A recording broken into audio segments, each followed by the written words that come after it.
कृपालु भज मन हरय भव भय दारुणम् नव कंज लोचन कंज मुख कर कंज पद कंजारुणम् भगवान के अवतार का केवल नहीं गुणगान है ऐसे नारायण बने नर इसका पावन ज्ञान है सिया राम सिया राम सिया राम सिया राम सिया राम सिया राम सिया राम सिया राम।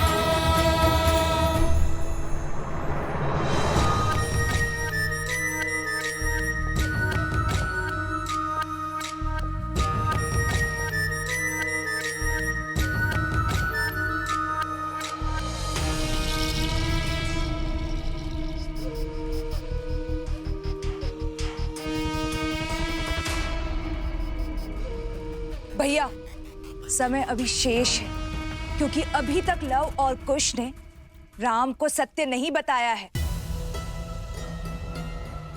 और अयोध्या वासियों को भी नहीं पता कि वो दोनों राम और सीता के पुत्र हैं।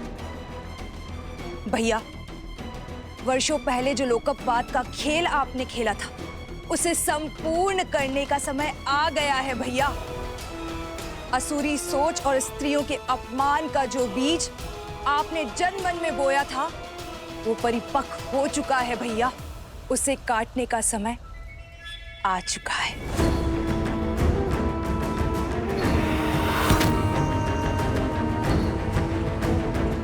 अब होगा मेरी माया का शंखनाद। लव कुश जहां भी जाएंगे पुरुषों द्वारा स्त्रियों का अपमान ही देखेंगे।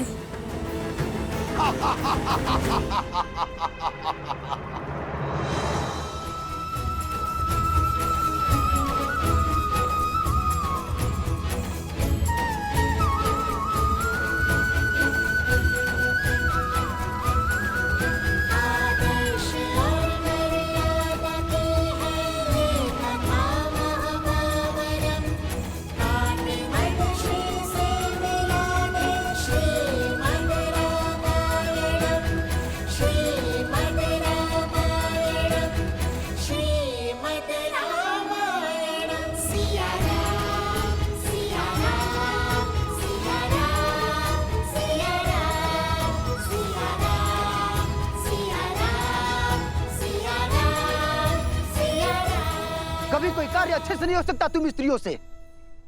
देख रही हो इसे, कितनी त्रुटियां हैं इसमें। ऐसी होती है कलाकृतियां, इसे कौन खरीदेगा?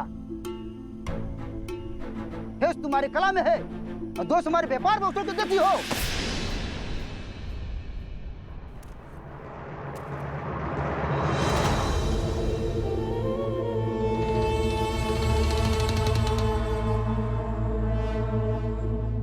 अद्भुत। महाराज की माया ने अपना असर दिखाना प्रारंभ कर दिया है। अरे अरे अरे, सबके सामने अपनी पत्नी का अपमान करते हुए लज्जा नहीं आती तुम्हें?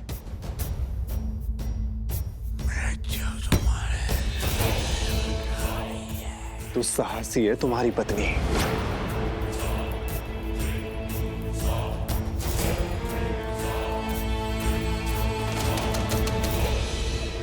अन्य पुरुष से बात करते लज्जा नहीं आती तुम्हें? घर चलो, आज तुम्हें ज्ञात होगा कब किससे और कैसे बात करनी चाहिए। दुस्साहसी!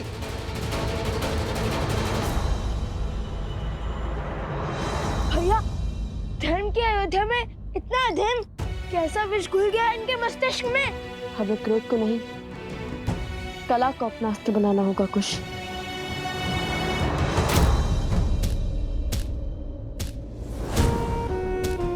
भैया, वो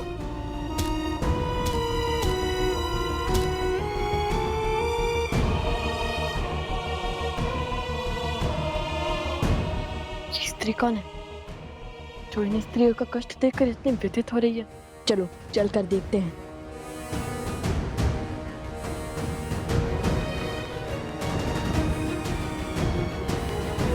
अशुभ है बड़ी बहू के साथ पूजा करना। बड़ी बहू, तुम पूजा से उठ जाओ। तुमने केवल बेटियां ही जन्मी हैं। छोटी बहू को केवल पूजा करने दो, वो शुभता की प्रतीक है। उसने श्री राम लक्ष्मण जैसे पुत्र को जन्म दिया है।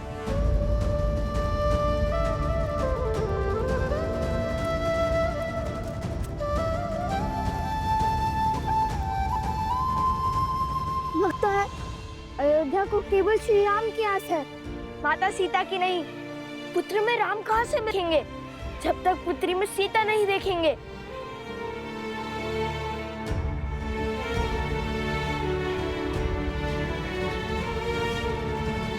अभी तक जल नहीं भरा, कोई कार्य समय से नहीं होता तुमसे। मैं पूरा दिन खेतों में बैलों की भांति जुटता रहता हूँ, तुम सारा दिन सखियों के साथ बैठी बतियाती रहती हो। गृह कार्य भी ठीक से नहीं होता तुमसे। शीघ्र चलो, सूर्यास्त होने को है। हाँ, यदि मेरे पति ने मुझे सूर्यास्त के बाद घर से बाहर देखा तो अनर्थ हो जाएगा। महारानी सीता के त्याग के पश्चात सोचा था परिस्थिति बदल जाएगी, किंतु सब विपरीत ही हो गया है।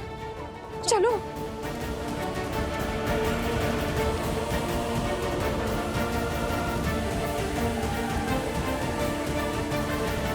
आप हमारा पीछा क्यों कर रहे हैं? कुछ पूछना था आपसे। आप रो क्यों रही थी?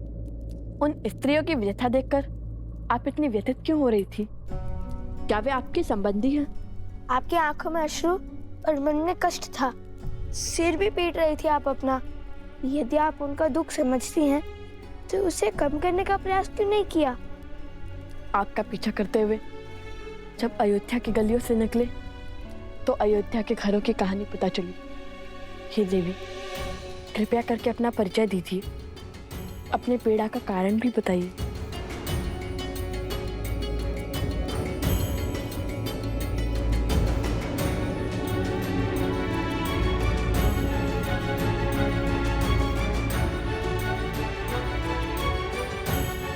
मैं हुआ भागन हूँ जो प्रभु राम के समक्ष न्याय की गुहार लेके गई थी। भयानक आंधी और वर्षा हो रही थी, इसी कारण मैं अंधकार के पूर्व घर न लौट सकी। सिर्फ इसीलिए मेरे पति ने मेरा बहिष्कार कर दिया। चयन आपको करना है महाराज, या तो आप न्याय कीजिए या तो फिर मुझे आत्महत्या करने की अनुमति दीजिए महाराज। अयोध्या के महाराज ने मुझे न्याय तो दिया, किंतु उस न्याय का दंड भोगना पड़ा अयोध्या की महारानी देवी सीता को।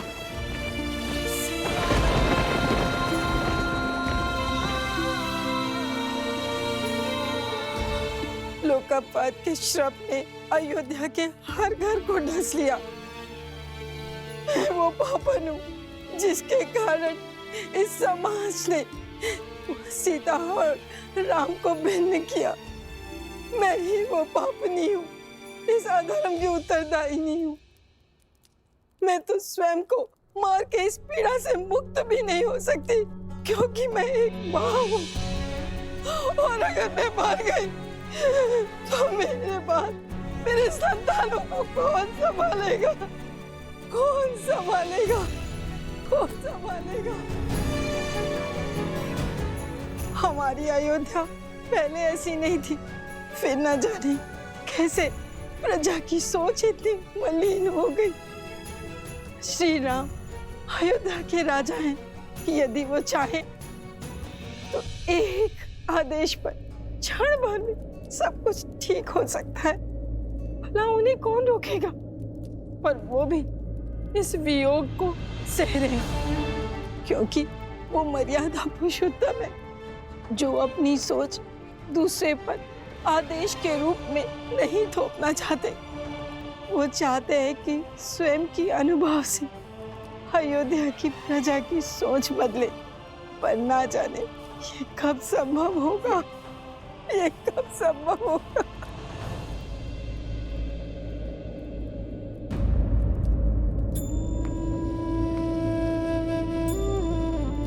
माते नहीं, मुझे इतना आदर मत दीजिए। मैं केवल एक वस्ताखोर ऋषि कुमार हूँ। केवल मुख से माता ही नहीं कहा है, अभी तो आपको मन से भी माता ही माना है हमने। और हम अपनी माता को रोते हुए नहीं देख सकते। जो पीड़ा का दंश आप झेल रही हैं, वो हमें भी कचोट रहा है। हम भी देवी सीता और श्री राम की मिलन के अभिलाषी हैं, और हमारा मार्ग ना युद्ध का है और ना द्वंद का।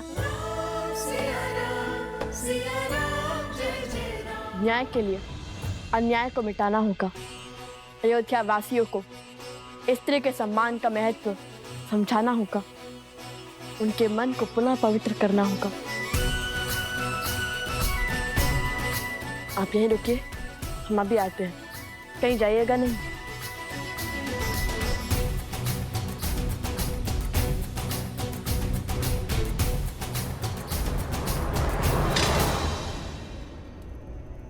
अरे भीतर कहाँ चले जा रहे हो? श्री राम से मिलने। और हम तुम्हें जाने देंगे?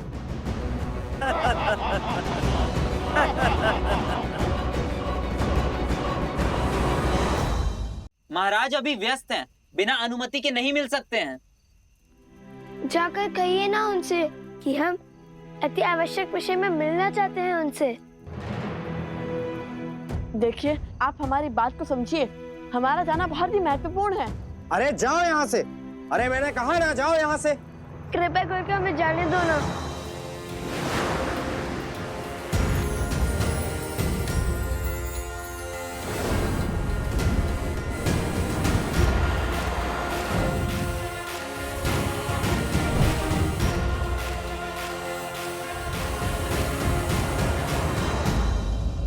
क्या हुआ? हनुमान जी, हमें इसी क्षण प्रभु श्री राम से मिलना है। और इस समय यदि कोई है जो हमें श्री राम के पास ले जा सकता है, तो वो केवल आप हैं। बात वचन की है हनुमान जी। किसी को लौटाने का वचन देकर आए हैं हम। सहायता कीजिए ना हनुमान जी।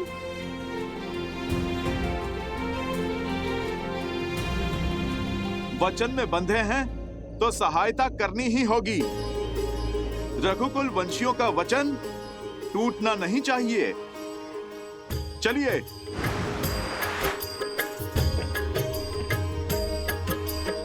जय श्री राम।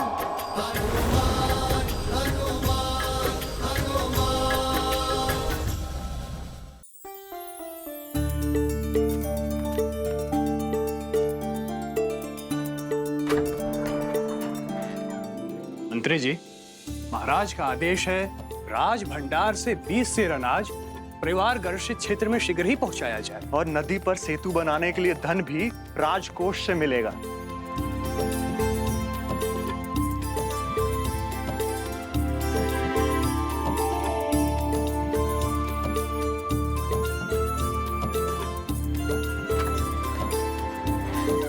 अद्भुत।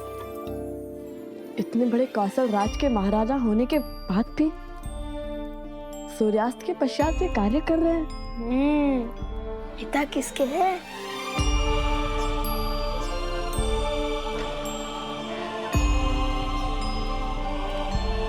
चलिए, प्रभु ने आप दोनों से मिलने की आज्ञा दे दी है।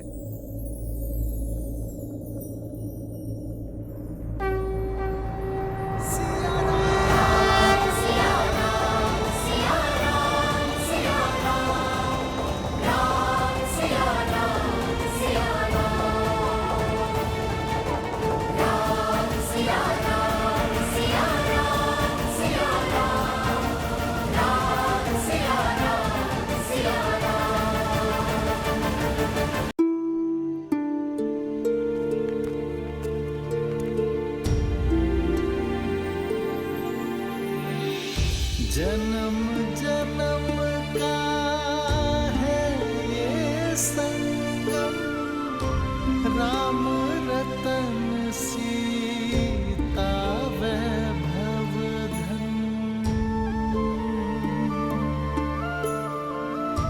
एक है पौरुष, एक समर्पण, एक है रूप तो कहने को तो महलों के राजा, कौशल के महाराज, किंतु जीवन माता से सरल जीते हैं।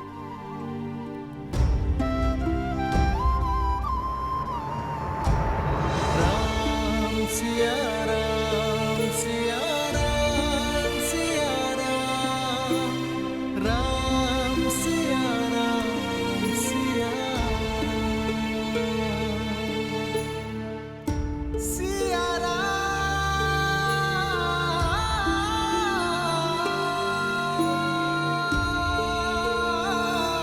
सिया राम, सिया राम, सिया राम।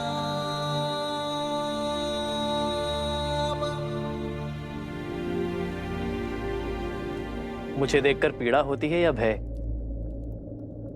जब भी तुम्हारे समक्ष आता हूं, तुम्हारे नेत्रों से कल कल अश्रु बहने लगते हैं।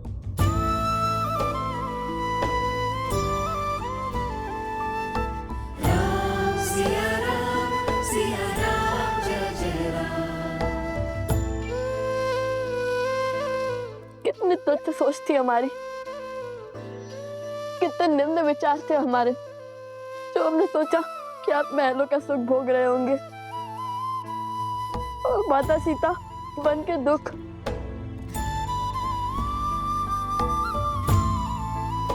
यहाँ आए तो समझ में आया कि एक और आप कौशल राज के महाराज की भांति अपने राज्य को हर संकट से बचा रहे हैं, और दूसरी ओर किंतु एक सन्यासी की भांति सब कुछ त्याग बैठे हैं। ये वनवास केवल माता सीता का नहीं, बल्कि प्रभु श्री राम का भी है। राम सिया राम जय जय राम। आज पता चला कि जितनी पीड़ा माता सीता को श्री राम के लिए हुई है, उससे अधिक पीड़ा श्री राम के मन में माता सीता के लिए है। सिया राम,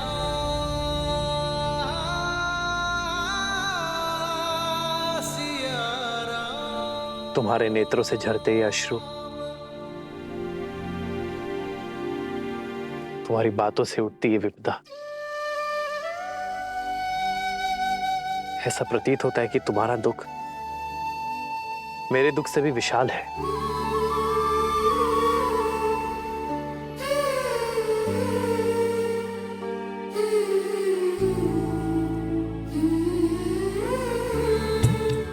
दोनों एक हैं, बस यही सच है। राम लक्ष्य और राम ही पथ है। विरह की आग में जले सिया राम। एक है तन और एक है प्राण। सिया राम, सिया राम, सिया राम। आपके वियोग को अंत तक हम लाएंगे, सिया राम का मिलन हम करवाएंगे, उनकी बीच की दूरी को हम मिटाएंगे। और ये कार्य तभी पूर्ण हो सकता है जब अयोध्या का हर एक व्यक्ति स्त्रियों का महत्व समझे, पत्नी, माँ और बहन का मूल्य जाने, और स्त्रियों को अपने समान माने, और प्रजा की निम्न सोच को बदलने का मार्ग है हमारे पास। ऐसा मार्ग जो सीधा भी है और सरल भी, जो आपको भी भाएगा और माता सीता को भी। किंतु आपकी अनुमति के बिना आपके राज्य में ऐसा नहीं कर सकते। कैसा मार्ग?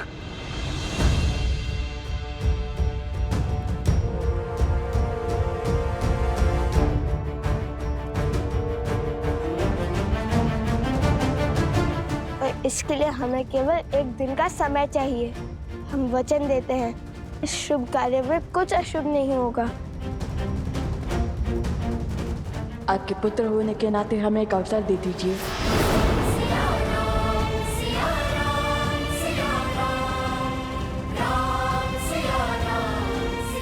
वो आपने कहा था कि महारानी सीता हमारी माता समान हुई, तो आप भी तो हमारे पिता हुए, है ना श्री राम? वैसे भी प्रजा के लिए तो राजा पिता समान होते हैं ना। और अब तो हम भी आपकी प्रजा ही हैं। सो आपके पुत्र हैं और ये पुत्र अपने माता पिता को एक करने के लिए केवल एक दिन मांग रहे हैं।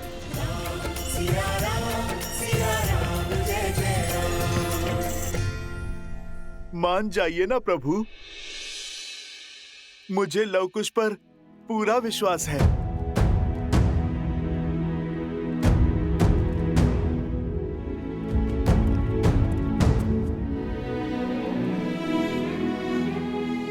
प्रभु, उनका उत्तरदायित्व मैं लेता हूं और फिर यदि ये कार्य सफल हुआ तो ये राज्य पूरा खुशियों से भर जाएगा प्रभु। हर संकट टल जाएगा प्रभु।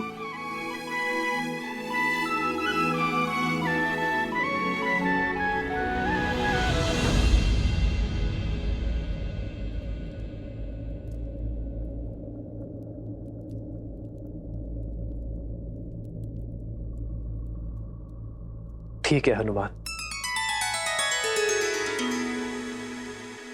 उठो। किंतु एक बात स्मरण रखना, चाहे विचार हो या व्यवहार, कुछ भी थोपा नहीं जाना चाहिए। यदि अयोध्यावासी एक दिन में तुम्हारी बात मानेंगे तो तुम्हारे उपाय को और आगे बढ़ाएंगे, अन्यथा ये निर्णय भी पुनः नियति पर छोड़ देंगे। ज्येष्ठ पिताश्री,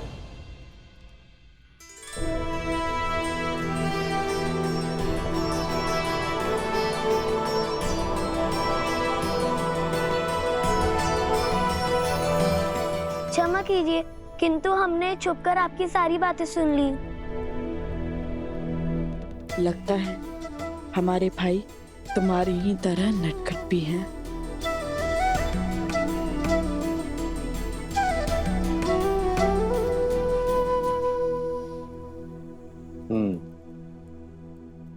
इतना दुस्साहस उचित नहीं है। ये राज नियमों के विरुद्ध है।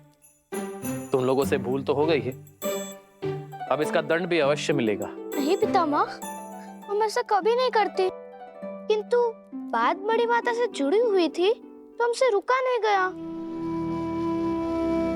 और फिर लव भैया और कुश भैया के उपाय में तो हमारी रुचि थी ही। भैया? जो आपको पिता मान रहे हैं वो हमारे भैया ही हुए ना। मंगल भवन मंगल हारी, द्रवहु सुदशरथ अजर बिहारी।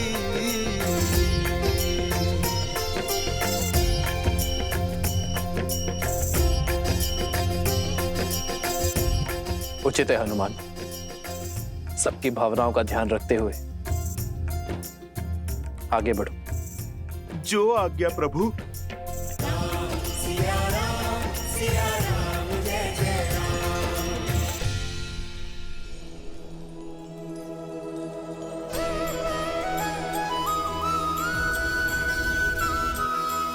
कहीं कहीं एक स्वप्न तो नहीं है?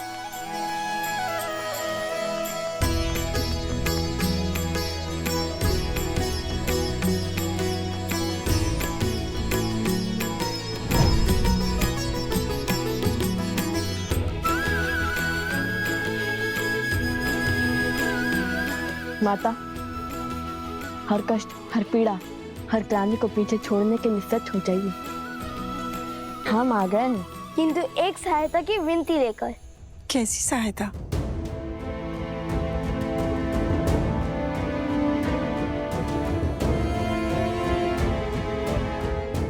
अवश्य, मैं ये कार्य अवश्य करूंगी। आप निश्चिंत रहिए, बस मुझे आज्ञा दीजिए।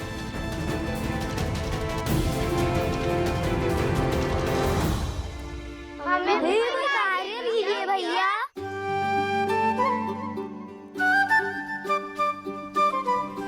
अवश्य, तुम सब एक स्थान की व्यवस्था करो जो हमारी योजना में उपयोगी हो। जानते हो ना मैं कैसे स्थान की बात कर रहा हूँ? हम अभी उचित स्थान की व्यवस्था करते।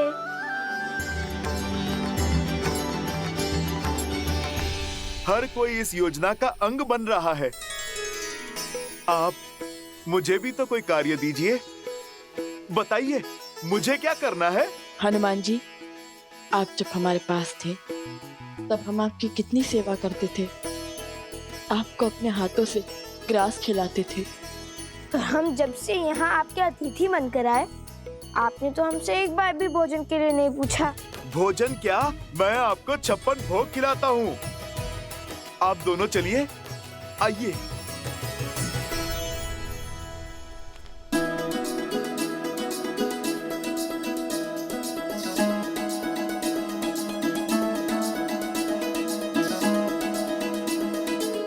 नहीं, बस एक और लीजिए। नहीं, अब नहीं, और नहीं।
उचित रहेगा। महल के इस भाग को अब राज परिवार तो उपयोग करता नहीं। आत्मा तृप्त हो गई भोजन खाकर। अब चलिए हनुमान जी।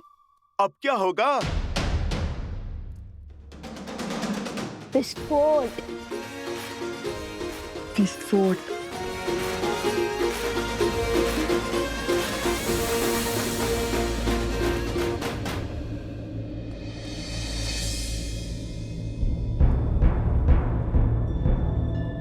अरे, अयोध्या की सारी स्त्रियां कहीं चली गई हैं। सब की सब खो गई।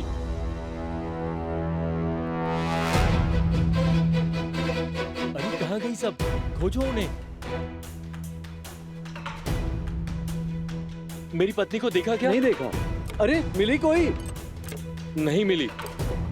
मेरी पत्नी भी नहीं मिल रही है। चलो साथ में चलकर खोजते हैं। हाँ, चलो। अरे तुम्हारी पत्नी मिली? नहीं मिली। और तुम्हारी? नहीं। ऐसे कैसे लुप्त हो गई? माता और बहनों, हमारे आपसे केवल एक विनती है। चाहे आपका पुत्र, पति या पिता, कोई भी विपदा में हो, ये मत भूलिएगा कि ये युद्ध केवल माता सीता के लिए नहीं है। ये आप सबके मान सम्मान का द्वंद है। यदि पुरुषों को लगता है कि संसार को चलाने का दायित्व और सृष्टि के निर्वहन का कर्तव्य वो निभा रहे हैं, तो ये उनकी बड़ी भूल है। क्योंकि बिना स्त्री के ना घर चलता है और ना ही समाज। स्वयं नारायण भी लक्ष्मी के बिना अधूरे हैं। जब तक अयोध्या में राम राज्य की स्थापना नहीं होगी, तब तक श्री राम और माता सीता का वियोग समाप्त नहीं होगा। और जब तक सिया राम एक नहीं होंगे, तब तक रामायण कभी संपूर्ण नहीं होगी। हाँ हाँ, हम आपके साथ हैं। आप जो कहेंगे हम वो करेंगे। हाँ हाँ, हम आपके साथ हैं। हाँ हाँ, हम आपके साथ हैं। चलिए हम सब मिलकर महादेव से इस कार्य के सफल होने की प्रार्थना करते हैं। हर हर महादेव! हर हर महादेव! हर हर महादेव! हर हर महादेव! हर हर महादेव! हर हर महादेव! पूरे नगर में एक भी स्त्री नहीं है। ये कैसा संयोग है? कैसी घटना है? सब और देख लिया, कहीं कोई चिन्ह नहीं। और ये तो क्या आकाश खा गया या पाताल निकल गया? और ये मेरे पुत्रों की माता क्या पवन के वेग में उड़ गई?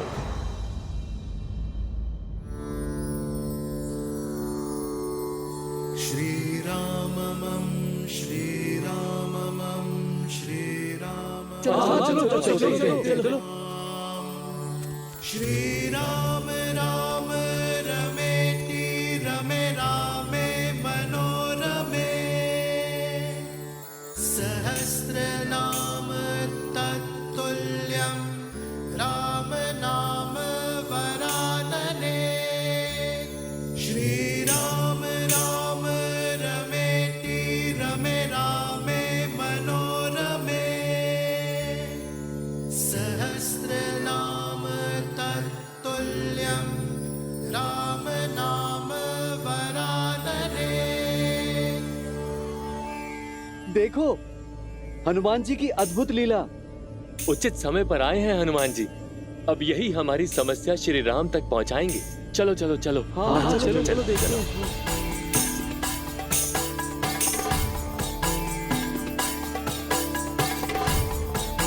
हनुमान जी, हनुमान जी, एक बहुत बड़ी विपदा आन पड़ी है, सहायता कीजिए हनुमान जी। इसलिए आपका ध्यान तोड़ना पड़ा हमें।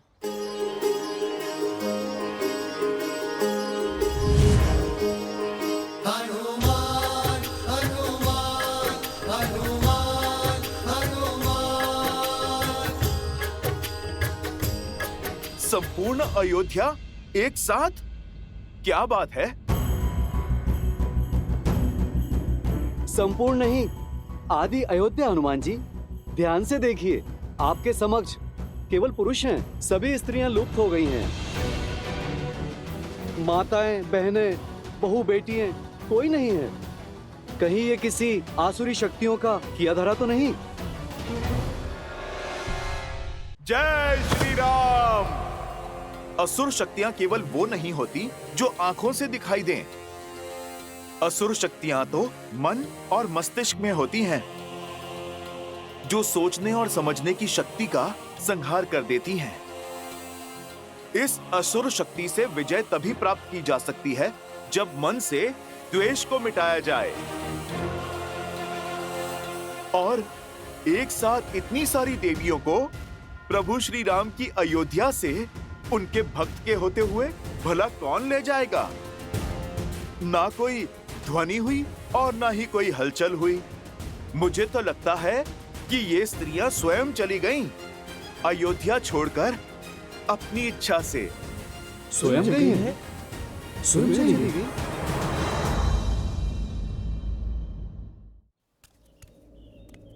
समझ में नहीं आता, न तो इतनी शक्ति है और न इतना साहस, तो फिर कैसे चली गई? जो स्त्री मेरी बिना आज्ञा के चौखट के बाहर एक पग तक नहीं रखती, जो स्त्री हमारे आदेश के बिना जल तक नहीं ग्रहण करती, वो घर संसार छोड़ गई। कैसे, क्यों? हाँ, उचित कहा, उचित कहा, उचित कहा। पत्नियां तो पति का संसार होती हैं, पत्नियां तो परिवार की धुरी होती हैं, सेविका नहीं। वो भी तो मनुष्य हैं, उनकी भी अपनी इच्छा होगी। हो सकता है कि उन्हें आपकी कोई बातें बुरी लगी हो सकता है वो आपके व्यवहार से आहत हो गई हो। आहत हो गई? ऐसे कैसे आहत हो गई? उनके बिना हमारी कितनी हानि हो रही है। भोर से अभी तक ना भोजन बना, ना ही जल भरा हुआ है, खेतों का कार्य भी रुका पड़ा है। हाँ, और हनुमान जी, हमारे वस्त्रों की कारीगरी भी रुकी पड़ी है। प्रभु श्री राम का ये सेवक उनकी अयोध्या की सहायता अवश्य करेगा। आप लोग एक काम कीजिए, कुछ लोग दाएं जाएं और कुछ लोग बाएं जाएं, और मैं सामने की ओर देख लेता हूं। जैसे आपकी आज्ञा। चलिए।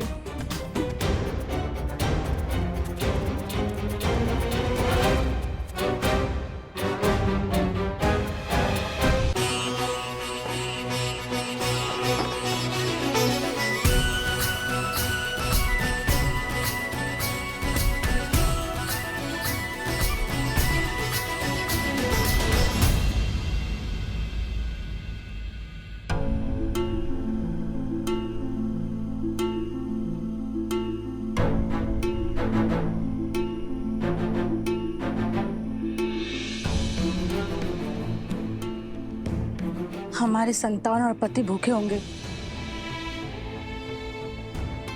तुम्हारी बातों में आकर यहाँ तो आ गई मैं, परंतु अब बड़ा भय लग रहा है। यदि पुरुषों को क्रोध आया तो उसका दंड हमें भोगना होगा। यदि मेरे पति ने आपकी भांति मेरा भी त्याग कर दिया तो मैं कहाँ जाऊंगी? तुम्हारा भय सत्य है, परंतु सोचो, यदि हम अपने अधिकार, अपने सम्मान के लिए हम नहीं लड़ेंगे तो कौन लड़ेगा? लड़ना किसको है और किससे? तुम मेरे पति को नहीं जानती। उनका क्रोध सदैव उनकी नाक पर होता है। तुम्हारी बातों में आकर, लव कुश की सोच से प्रभावित होकर मैं तो यहाँ आ गई, लेकिन उस जैसे पुरुष की सोच को बदलना असंभव है। ऐसा मत सोचिए माता, अब आप श्री राम की शरण में हैं। ये अयोध्या है माता, यहाँ कुछ अनुचित नहीं हो सकता। हनुमान जी की गदा का एक वार सबकी बुद्धि मार्ग पर ले आएगा। नहीं पुष्कर, शक्ति का प्रयोग वर्जित है। हमने श्री राम को वचन दिया है कि हम पुरुषों की सोच बदलेंगे, उनके मन को बदलेंगे, किंतु शक्ति का प्रयोग करके नहीं, संवेदना से करेंगे। उचित कह रही हो बहन, हमें यहाँ से चलना चाहिए। नहीं नहीं बहन, रुक जाओ, समझने की कोशिश करो। खुश, यदि इनमें से एक स्त्री भी बाहर गई तो सारा प्रयास असफल हो जाएगा, सब कुछ विफल हो जाएगा। एक के बाद एक सभी स्त्रियां बाहर चली जाएंगी। रुक जाओ बहनों, ये समय लड़ने का है, भावनाओं में बहने का नहीं है। नहीं नहीं, हमें तुम्हारी योजनाओं का अंग नहीं बनना। चलो। नहीं, रुक जाओ, समझने का प्रयास करो।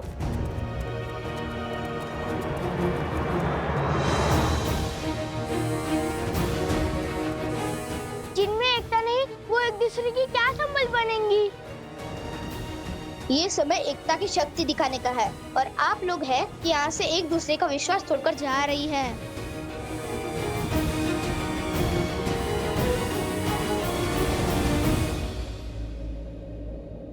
जाने दो इन्हें। ये जीवन भी इनका है और ये द्वंद्व भी। जीने का निर्णय भी इनका है और लड़ने का निर्णय भी। हमें जितना समय श्री राम ने दिया है वो पुरुषों की सोच बदलने में दिया है,